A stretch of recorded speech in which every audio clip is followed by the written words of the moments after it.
आमच्या सार्वजनिक गणेशोत्सवातील रोजचं निर्माल्य मी कार्यकर्त्यांना विचारून घरी घेऊन येते आणि माझी जी काही कुंडीतली झाडं असतात त्या झाडांना मी घालते। आता हे पहा, हे माझं डेलियाचं रोप आहे।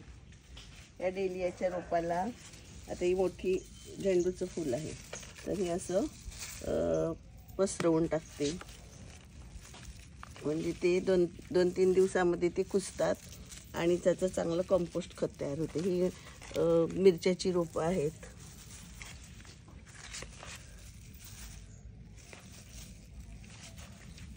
छान कुजतील। आणि हे गुलाबाचं रोप आहे,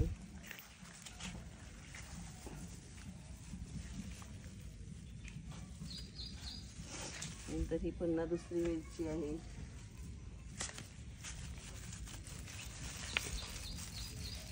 पाकळ्या करून टाकला की लवकर त्याची क्रिया होते। नंतर हा कागडा आहे, हे गुलाब कुंडीत लावलेलं, याला बरीच गुलाबं फुलून गेली। नंतर इथे शेवंती लावलेले आहेत,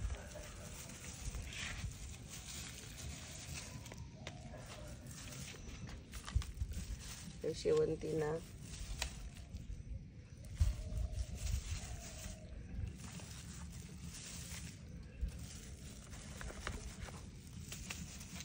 अशा प्रकारे हे निर्माल्य आपल्या झाडांना घातलं की झाडांना पण कंपोस्ट खत मिळते आणि जे आपण विसर्जनाच्या वेळेला नदीत टाकतो किंवा तलावात त्याचं विसर्जन करतो तर ते तिथे तसंच नदीचं पाणी खराब होते। मग इथे जर आपण हे निर्माल्य झाडांना घातलं तर दोन्ही फायदे होतात, नदीचं पाणी पण चांगलं राहील आणि आपल्या झाडांना पण कंपोस्ट खत मिळेल।